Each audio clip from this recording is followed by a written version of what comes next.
அன்பானவளே, உங்களை யாவரையும் இறைமைந்த இயேசுவின் நாமத்தினாலே அன்போடு வாழ்த்துகிறேன். இந்த நாளிலே வேதத்தில் ஒரு சின்ன சிந்தைக்குள் கத்தனமை கொண்டு வருகிற தேவன் நீதிமொழிகள் 10ஆம் அதிகாரம் அதன் 21ஆம் வார்த்தையை நாம் பார்க்கும்போது, மூடரோ மதியினத்தினால் மாளுவார்கள் என்று சொல்லப்பட்டிருக்கிறது. மூடனை குறித்து ஒரு சின்ன சிந்தையை கத்த நமக்காய் தருகிற தேவன். மூடர் மதியினத்திலே மாளுவார்கள் என்று சொல்லி நாம் காண முடியும். இந்த மூடனை குறித்து ஒரு வேதத்தை நாம் ஆராய்ந்து பார்க்கும்போது, நீதிமொழிகள் 10ஆம் அதிகாரம் அதன் 8ஆம் வார்த்தைகளை நாம் பார்க்கும்போது, அலப்புகிற மூடன் என்று சொல்லப்பட்டிருக்கிறது. மூடன் அலப்புகிறவனாய் காணப்படுவான்.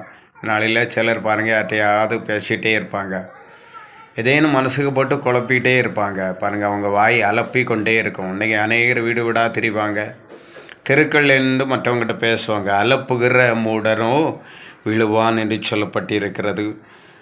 அவன் அதே நீதிமொழிகள் 10ஆம் அதிகாரம் 8ஆம் வார்த்தையை பார்க்கும்போது, அலப்புகிற மூடனோ விழுவான் என்று சொல்லப்பட்டிருக்கிறது. 10ஆம் வசனம் சொல்கிறது, அலப்புகிற மூடன் விழுவான். அவனுடைய வாழ்க்கை விழுந்து போகிற ஒன்றாயிருக்கிறது. அது மட்டுமல்ல, அதே நீதிமொழிகள் 10ஆம் அதிகாரம் 14ஆம் வார்த்தையை நாம் பார்க்கும்போது, மூடனுடைய வாய்க்கு கேடு சமீபமாயிருக்கிறது என்று சொல்லுவதை நாம் காண முடியும். மூடனுடைய வாய்க்கு கேடு சமீபமாயிருக்கிறது. அவனுடைய வாய் இந்த நாளில் கேடு நிறைந்ததாய் காணப்படுகிறது.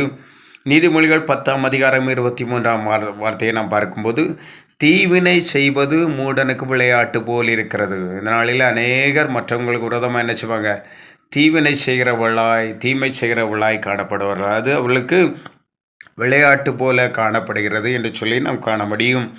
நீதிமொழிகள் 10ஆம் அதிகாரம் அதன் 1ஆம் வார்த்தையை நாம் பார்க்கும்போது, மூடத்தனம் உள்ளவனோ தாய்க்கு சஞ்சலமாய் இருக்கிறான் என்று சொல்லப்பட்டிருக்கிறது. தாய்க்கு வேதனையாய் காணப்படுகிறான். அந்த நாளில் அநேக பிள்ளைகள் வேதனையாய் காணப்படுகிறார்கள். மூடர்களாய், மூடத்தனம் உள்ளவர்களாய் இருக்கிறபடினால் வேதனை நிறைந்தவர்களாய், தீவினை செய்கிறவர்களாய், விழுகிறவர்களாய், அவன் கேடு நிறைந்தவளாய் காணப்படுகிறாள். ஆனாலும் தேவனுடைய பாதத்தில் நம்மை நிறுத்துவோம். இந்த லெந்து நாட்களில் எந்த ஒரு மூடத்தனமும் நம்முடைய வாழ்க்கையில் கடந்து வராதபடி இறைவனோடு வைத்திருக்கிற உறவுலே வலுவடைவோம். கர்த்தர் நம்மை மகிமையான அனுபவத்துக்குள் நடத்துவார். அனுக்கிரகமேறிய நாளிலும் லெந்து நாட்களை அனுசரிக்கிற தெய்வ பிள்ளைகள் உண்டு. பரிசுத்தமாய் வாழ்க்கை வாழ்கிற பிள்ளைகள் உண்டு. உபவாசம் எடுக்கிற பிள்ளைகள் உண்டு. விரதத்தில் தங்களை காத்து கொள்கிறவர்கள் உண்டு. அவருடைய வாழ்வில் ஆவிக்கிற வாழ்வு காண கர்த்தர் கிருபை கொடுங்க.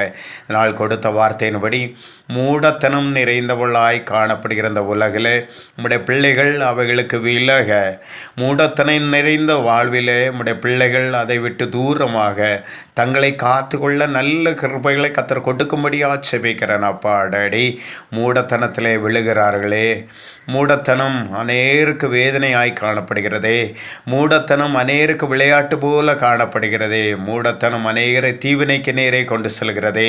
அப்படிப்பட்ட வாழ்வுக்குள் கடந்து செல்லாதபடி இறைவனோடு வைத்திருக்கிற உறவில் ஒவ்வொரு பிள்ளைகளும் வலுவடை கர்த்தர் கிருபை கொடுப்பீராக.